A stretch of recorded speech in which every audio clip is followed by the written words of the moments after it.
ठिकाणी सांगितल्या आम्हाला राजकारण करायचं नाही, परंतु केवळ आणि केवळ या लाडकी बहीण योजनेचं राजकारण करून समाजामध्ये एक द्वेष पसरवण्याचं काम आपण करता। मी त्याही दिवशी म्हणालो की आज खऱ्या अर्थाने जे काही घटना बदलापूरची घडली, त्या घटना घडल्यानंतर आम्ही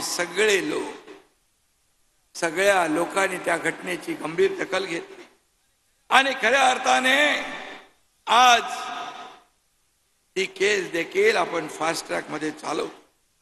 परंतु माझ्या बहिणींना हे जे पैसे दिले तो का आनंद उत्साह आम्ही पाहतोय, त्या आनंदाला गालबोट लागावं अशी ती घटना जरूर झाली। माणुसकीला काळ फासणारी घटना आहे, परंतु मी म्हटल्याप्रमाणे कुठल्याही परिस्थितीमध्ये पुन्हा एकदा सांगतो की आम्ही त्या आरोपीला सोडणार नाही म्हणजे नाही। हे सरकार संवेदनशील आहे म्हणून मी पुन्हा एकदा सांगतो।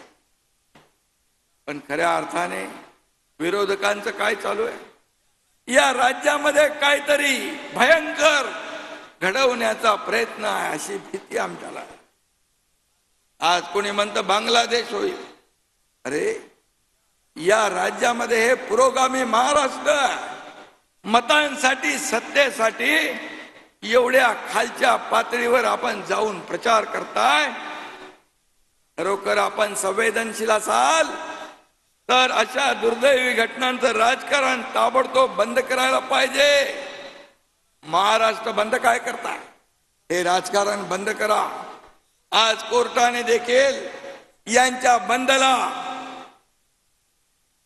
इल्लीगल बंद म्हणून काहीतरी निर्णय दिलेला आहे। कोर्टाने म्हटलेला आहे अशा प्रकारचा बंदला परवानगी देता येणार नाही। ही देखील कोर्टाने तुम्हाला हाणलेली चपराक आहे। मागे पण एकदा असंच कोर्टाने दंड लावला होता, त्यातून तरी सुधारा। आणि म्हणून मी एवढं सांगतो, या दुर्दैवी घटनेचं राजकारण माझ्या बहिणी कधी खपून घेणार नाहीत हा विश्वास आम्हाला।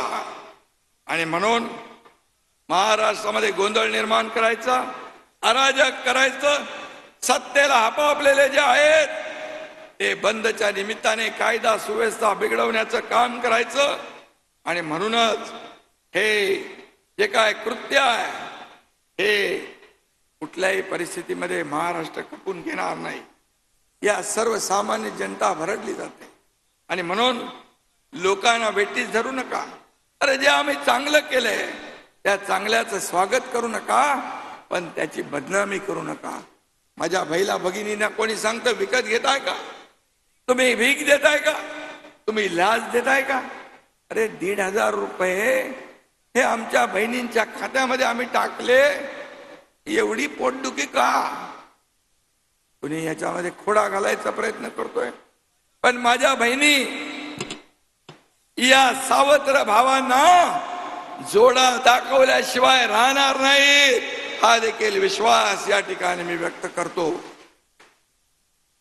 खरं म्हणजे काही जणांना मुख्यमंत्री पदाची खुर्ची मिळवण्यासाठी एवढी घाई झाली आहे की लोकांच्या दुःखातही त्यांना राजकीय संधी दिसते। बहिणींनो, भावांनो, ही विकृती वेळीच ओळखा। ही खरं विकृती आहे, पण आपली महाराष्ट्राची संस्कृती जी आहे ही संस्कृती आपल्याला पुढे न्यायची आहे। आणि म्हणून मी एवढंच सांगतो, हा जनतेचा पैसा आहे, हा जनतेलाच आम्ही देणार, माझ्या बहिणींनाच देणार। कारण ही योजना कधीच बंद होऊ शकणार नाही। ही योजना बंद होण्यासाठी कोर्टात देखील हे लोक गेले, पण कोर्टाने देखील त्यांना फटकारलं। आणि म्हणून हे लेना बँकेतले कॅशियर आहेत, काउंटर सोडून कुठंच जात नाहीत, त्यांना महाराष्ट्राची बहिणींशी काही देणं घेणं नाही। हे लेना बँक आहे, देना बँक नाही। आणि म्हणून आम्ही भाऊ देणारे आहोत, खोटं तुम्हाला आश्वासन देणार नाही, खोटं सांगणार नाही। जे आहे ते का बोलणार, जे देणार तेवढंच आम्ही बोलणार. आम्ही प्रिंटिंग मिस्टेक म्हणणार नाही. आणि म्हणून तुम्ही 2.5 वर्ष होता का नाही तुम्ही त्या माझ्या बहिणींच्या खात्यात पैसे टाकले. मी तुम्हाला सांगतो, तुम्हाला आता तर फक्त 1,500 रुपये आम्ही दिले.